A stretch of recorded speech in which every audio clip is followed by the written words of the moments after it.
ministre s'il vous plaît tey jii man damay documenté wu damay wut li nga xamante ne ay information mais information bu nekkee da ngeen koo nëbb tey ngeen ñu ni 700 milliards suba ngeen ñu ni 600 milliards damay jàpp information bi nga xamante ne ñeneen ñi dañ koy joxe ni ça tourne autour de 1000 milliards alors li may wax xam ne ñoom jël seen information ne lii la léegi nag bu fekkee ci ñuy wax loolu ci nga bokk effectivement di nga am li may wax rek mooy tey yaa ngi wax léegi ci entreprise yi nga xamante ni ñoom ñoo fi nekk war a def ay chiffre d'affaires ba war a jàppale Sénégal en termes de crise wala en temps de crise mais bu ñu fàttaliku aussi 7000 entreprises tëj nañ ci première vague bi nga xamante ni moom mooy mas bi 7000 entreprises et rien n'a été fait pour jéem a fexe ba ñooñu yëgti leen donc yaakaar naa ne bu ñu wax entreprise yi nga xamante ne ay entreprise nationale lañ nekk ci Sénégal gii bu ñu leen jàppale bu ñu xaar si ñoom ndimbal parce que aussi état du Sénégal mooy jël ay marché di ko jox ay nasaraan bu ñu demee rek ci cimenterie ñan ñoo fa nekk Ciment du Sahel ak Sococim ñan la ay nasaraan ñu defal leen exonération responsabilité sociétale bii ñuy wax tey jii boo demee fu Sococim nekk boo demee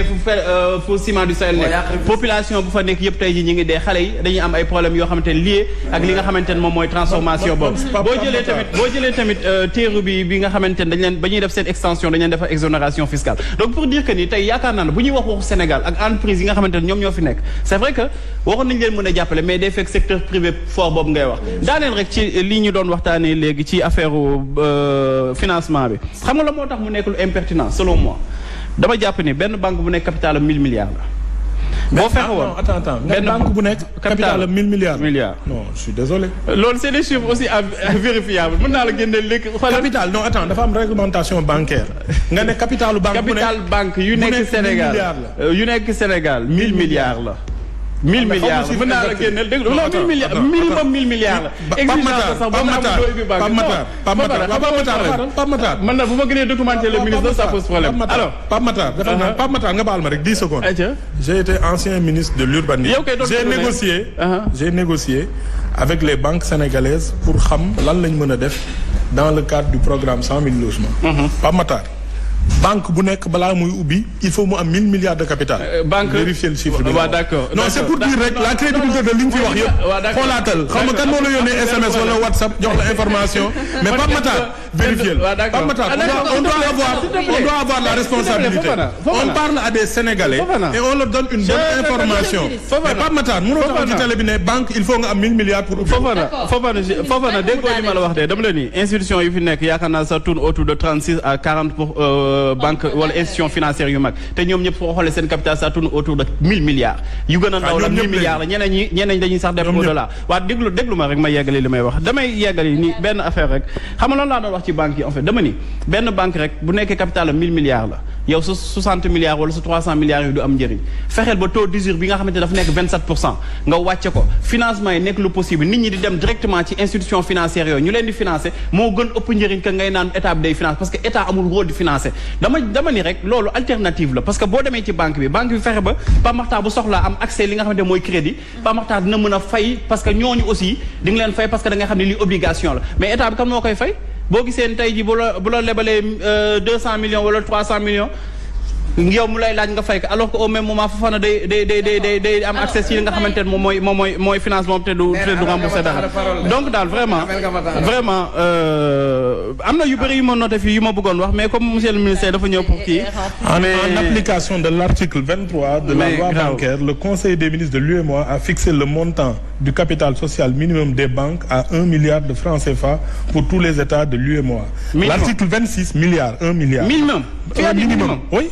man lu ma la wax mën naa la génne ñoom seen capital social. mën naa la génne ñoom seen capital social. 1000 milliards par banque. mën naa la génne ñoom seen capital social. c'est-à-dire yow bul fàtte ne Pape Matar jeunesse sénégalaise nga toogal di waxal ci télé bi. bëri mën naa la génne yow man ak yow dafa am lu ñuy représenté. d'accord alors génne seen capital social. parce que nous sommes pris par le temps également. xam nga da nga ñu laaj sànq. le discours du président Macky Sall nga ñu laaj ñu wax la ci mais bis boobu ñaari discours moo am li ko indi. mooy tey Macky Sall moo nekk directeur campagne bi Ousmane Sonko moo nekk son directeur de campagne ñoo ko rajo woon ñoo ko indi fii li ñuy bañ a wax nii problème judiciaire parce que problème judiciaire bi daa rax politique te loolu la c'est que il faut ñu am courage man lu ma gëm laay wax lu ma gëmul du ma ko wax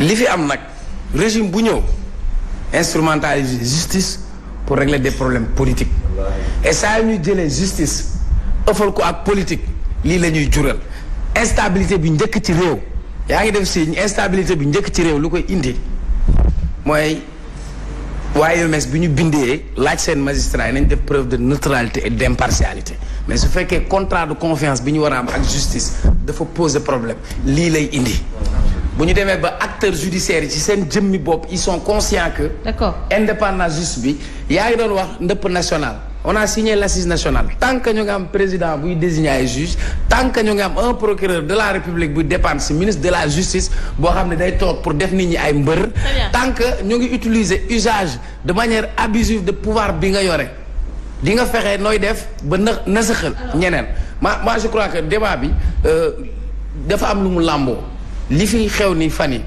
yamul rek ci crise u jeunesse gis nga moom laa ministre de la justice bi les gens qui ont lutté ils ont lutté plus de liberté plus de démocratie pour les acquis démocratiques loolu yaakaar naa bëggoon nañu am occasion toog ci gën a daaj waxtaan. ce mot de la fin très rapidement ci tënk. dafa am benn étude bu ndaw bu ma def dans les prisons et aujourd'hui c'est un plaidoyer pour la jeunesse boo duggee ci prison yi les 90% sont des jeunes. Ouais. Et souvent des jeunes innocents. Des jeunes innocents.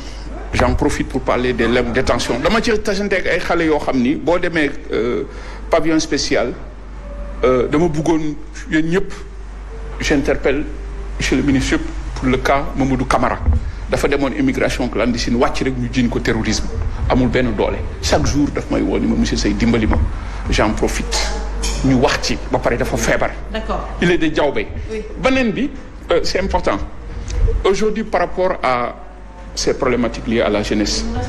Voilà, je crois qu'aujourd'hui il faudrait benn modèle économique qui puisse absorber toutes ces problématiques-là.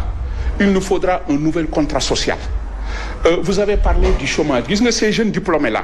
Monsieur le ministre a parlé tout à l'heure de la responsabilité sociale d'entreprise. Il faut créer cette connectivité avec les entreprises pour que boo yi génn université commencé am liggéey.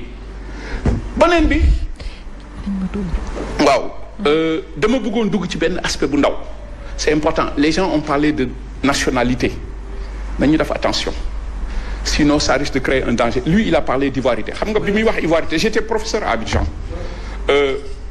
Bédié est venu pour xeex de grands intellectuels de ce pays ont commencé à développer le concept d'ivoirité ba mu lakk dëkk bi xam nga ñun gis nga soo jëlee migration dama bëgg ya pour yéen ñi nekk ci diaspora bi ñu dem wuti nationalité gis nga non sécurité sociale là dañ koy fay et il y a une évolution qualitative qui fait que certains migrants sont devenus dañuy am seen nationalité sont devenus autochtones mais nekkatuñu étrangers mais ils sont toujours migrants donc loi immigration moo la ko may.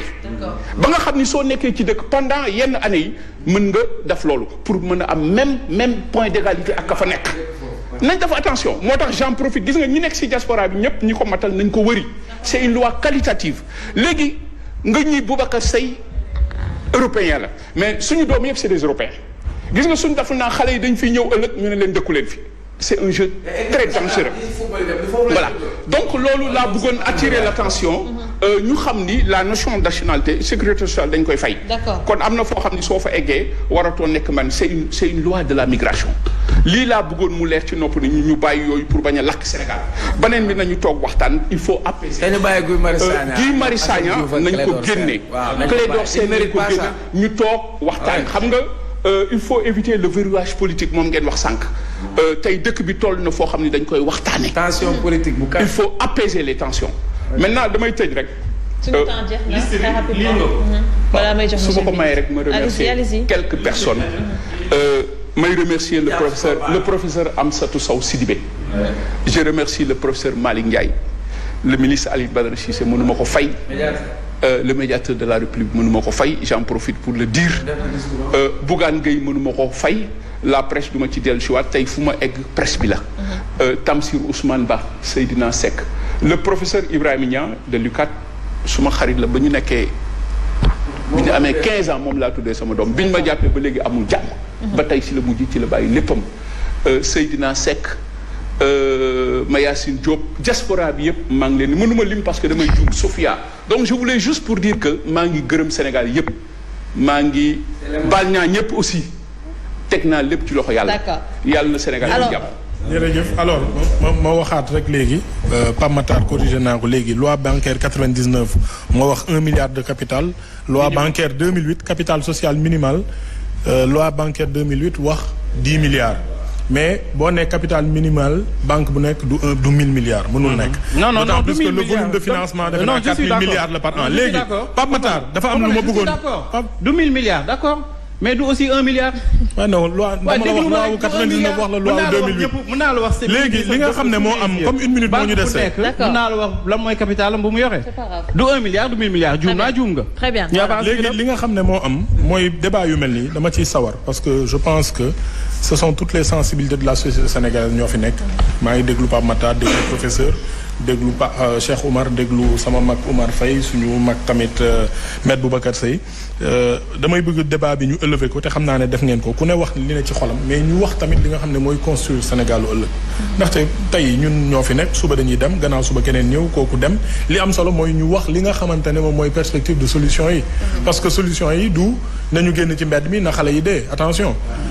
ci li ñu seetlu ku nekk a ngi wax wéy naka lañ reyee xale gis nañu fi tamit ay nit yu yor ay fetal di dajji ay magasin ay nit di ci dugg ñooñu naka lañ def ba dugg ci non defal naa dañuy waxtaan rek xam nga quand on dit infiltré ak yeneen da ci am quand je dis que responsabilité d'État ak nekk sur le feu de l'action publique da ngay comprendre yenn discours yi donc ñun ñi nekk ci télé bi tamit am nañ responsabilité ñun ñi nekk ci télé yi di wax am nañ responsabilité yi mën nañ woo nit ñi mën nañ yee nit ñi mais bu ñu yebal nit ñi ci li nga xamante ne mooy safaan bi li nga xam ne du suñu culture ñun Sénégal fii combat politique bu ne am na fi c'est sérieux li may wax Pape Matar dinaa la bàyyi après nga wax su ma paree su ma paree baax ba c'est la fin su ma paree jox la nga wax su ma paree ma jox la nga wax allez-y monsieur le ministre. deuxième chose gis nañ fi homme politique bu nekk président Abdoulaye Wade dégg ngeen bataille mu ne je vais pas marcher sur des cadavres pour aller au palais.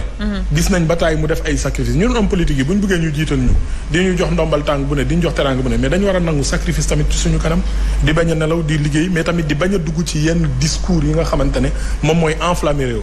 doyen Boubacar Seye wax na ko léegi lan lañ déggul Côte d'Ivoire ñun dañ daan toog boobu peut-être étudiant lañ di dégg di lox ñuy wax waxu ivoirité ñun Sénégal mosoo ñeme nit naan ko diw séeréer nga wala diw nangam ak nangam. donc loolu tamit ñun dañu am responsabilité.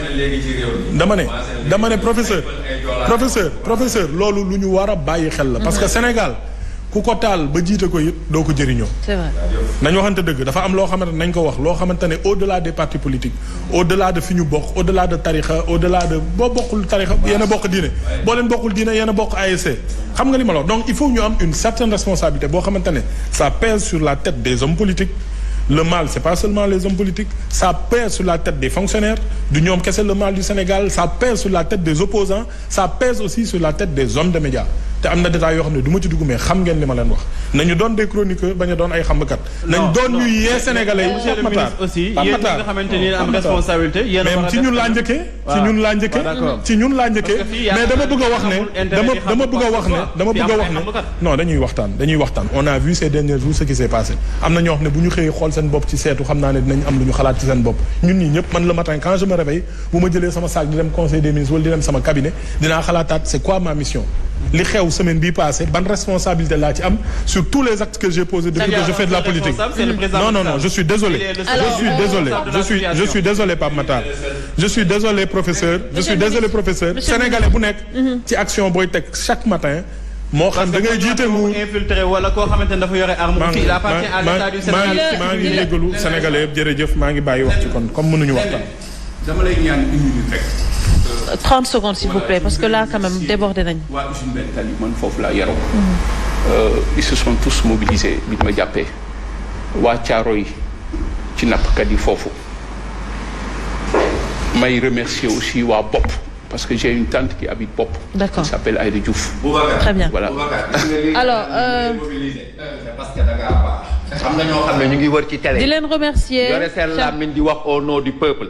buñ leen jàppoon fii tey duñ gis benn nit bu leen jàppale. genre maître El Hadj Diouf di remercier chroniqueurs yi maître El Hadj Diouf yow porter plainte sa bopp maa ko wax. monsieur le ministre ñu ngi lay remercier bu baax a baax encore une fois parce que si sa disponibilité suñ la soxlaa nga ñëw je pense que ministre sa collègue ministre yëpp suñu defoon nii peut-être population bi dinañ gën a xam seen posture état du Sénégal donc di la ci remercier bu baax a baax Boubacar Seye également di la remercier d'avoir répondu à notre invitation yéen tamit di leen remercier xamkat bi comme comme ministre yi waxee la remercier. ku nekk ci benn télé.